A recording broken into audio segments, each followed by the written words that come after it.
تو یہ بابوں کی بے عزتی تم خود کرواتے ہو، ہم نے تو نہیں کہا کہ تم اس قسم کے واقعات بیان کرو.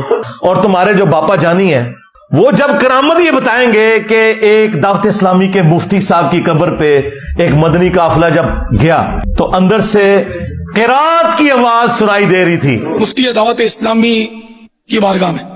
تو انہوں نے وہ بتایا کہ ہم اس وقت مفتی دعوت اسلامی قدس سر السامی کے مزار پر حاضر ہیں، اور ہم دونوں نے بالکل ہوش و حواس میں اپنے کانوں سے سنا کہ اندر میں با جماعت نماز پڑھی جا رہی ہے، اندر میں نماز پڑھی جا رہی ہے. باقاعدہ قراءت سنائی گئی ہم کو. ظہر کا وقت تھا، باقاعدہ وہ قراءت سنائی دی گئی. ظہر کا وقت تھا، باقاعدہ وہ قراءت سنائی دی گئی. ظہر کا وقت تھا، باقاعدہ وہ قراءت سنائی دی گئی. اور سلام پھیرنے کے بعد اللہم انت السلاموں کی دعا بھی ہم نے سنی. اور باپا جانی سے غلطی یہ ہو گئی کہ وہ کہتے ہیں جی زہر کی نماز کا وقت تھا اور قبر سے آواز آ رہی تھی قرات کی. اندازہ کرو زہر میں تو قرات اونچی آواز سے ہوتی نہیں ہے. اور خود فقہ حنفی کا بھی مسئلہ ہے کہ اگر زہر اثر میں کوئی اونچی قرات کرے گا تو سجدہ صاحب واجب ہو جائے گا. ساتھ ہی ہونا چاہیے تھا قرات کی آواز آ رہی تھی اور بعد میں کسی نے لقمہ باہر سے دیا تو انہوں نے اینڈ پہ سجدہ صاحب کر لیا.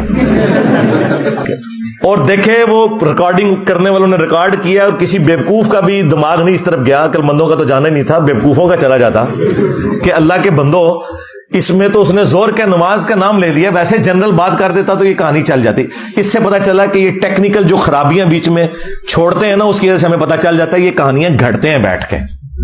تو واللہ میں کسی بزرگ کی توہین نہیں کرتا، تم خود کرواتے ہو. جب تم یہ کہو گے کہ اوپر دیکھا تو سونا، نیچے دیکھا تو سونا، درخت اس کے پتے اس کے تنے جڑیں بھی سونے کی ہو گئی. حضور کشف المحجوب میں لکھتے ہیں یہ فکرے ان کی زبان سے تب ادا ہوئے جب اس درخت کے نیچے تھے جس کے اوپر میں چڑھا ہوا تھا. آپ فرماتے خدا کی عزت و عظمت کی قسم پورا درخت، اس کی ٹہنیاں، اس کا تنا، اس کی جڑیں بھی سونے کی ہو گئی،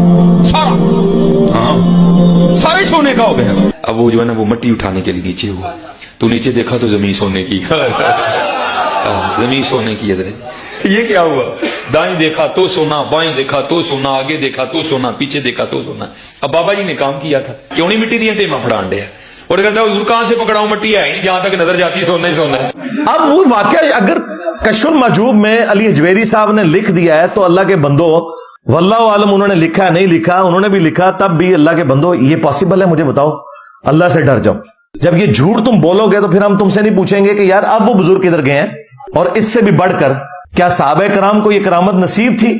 صحیح بخاری میں تو آتا ہے کہ حضرت ابوبکر جب خلیفہ بنائے گئے تو انہوں نے کہا کہ لوگوں تم خوب جانتے ہو کہ میرا کاروبار بڑے اچھے طریقے سے چل رہا تھا، لیکن اب خلافت کی ذمہ داری تم نے مجھ پہ ڈال دی ہے تو میں اپنے بچوں کو کہاں سے کھلاؤں گا، کیونکہ میں تو اوپر دیکھو تو سونا، نیچے دیکھو تو سونا تو نہیں کر سکتا. تو صحابہ کرام نے مشورہ کر کے ایک مہاجر کے برابر ان کا وظیفہ بیت المال سے لگایا. اگر حضرت ابوبکر صدیق رضی اللہ تعالیٰ نے یہ نہیں سونا کر سک رہے تو تیرے بابے تو شاہی کوئی نہیں. اس سے بھی بڑھ کر سورہ توبہ کی آیت نمبر 92 ہے ہمارے محبوب صلی اللہ علیہ وآلہ وسلم کے بارے میں کہ اے نبی صلی اللہ علیہ وآلہ وسلم غزوہ تبوک کے موقع پر جب یہ عرابی لوگ، بادیہ نشین، پینڈو لوگ آپ کے پاس حاضر ہوئے کہ آپ ہمارے لیے کوئی سواری کا بندوبست کر دیں تاکہ ہم آپ کے ساتھ اس جہاد میں رومن امپائر کے خلاف شریک ہو سکیں، تو تم ان سے فرماتے ہو کہ میرے پاس تو کوئی ایسی چیز نہیں کہ میں تمہارے لیے سواری کا بندوبست کر سکوں. تم دیکھتے ہو کہ یہ تم سے اس حال میں واپس پلٹتے ہیں کہ ان کی آنکھیں آنسوں سے تر ہوتی ہیں اس غم کے سبب کہ یہ جہاد میں شریک نہیں ہو سکیں گے. نبی علیہ السلام کے صحابہ کرام تو روتے ہوئے وہاں سے چلے گئے. نبی علیہ السلام نے اوپر دیکھا تو سونا، نیچے دیکھا تو سونا تو نہیں کیا.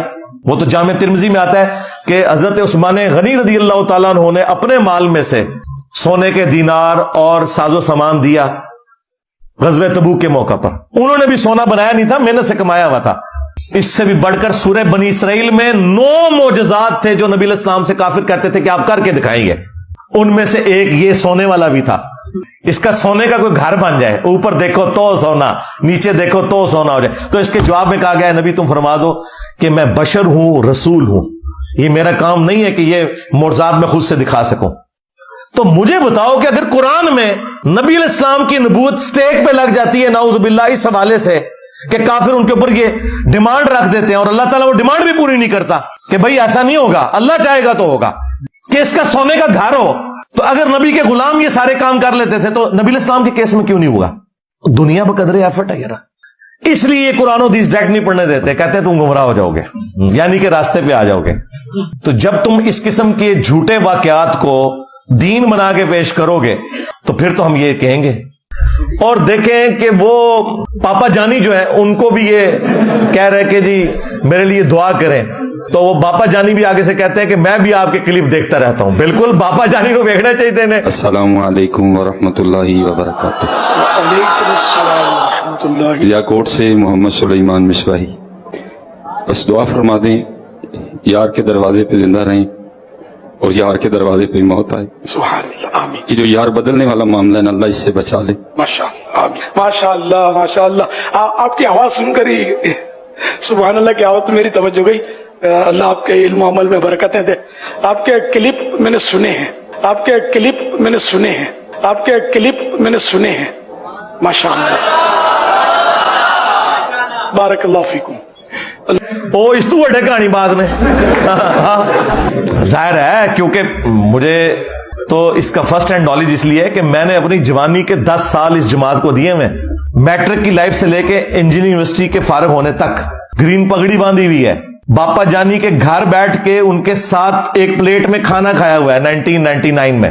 اس لیے تو ہم کہتے ہیں کہ وہ بھی کیا دن تھے.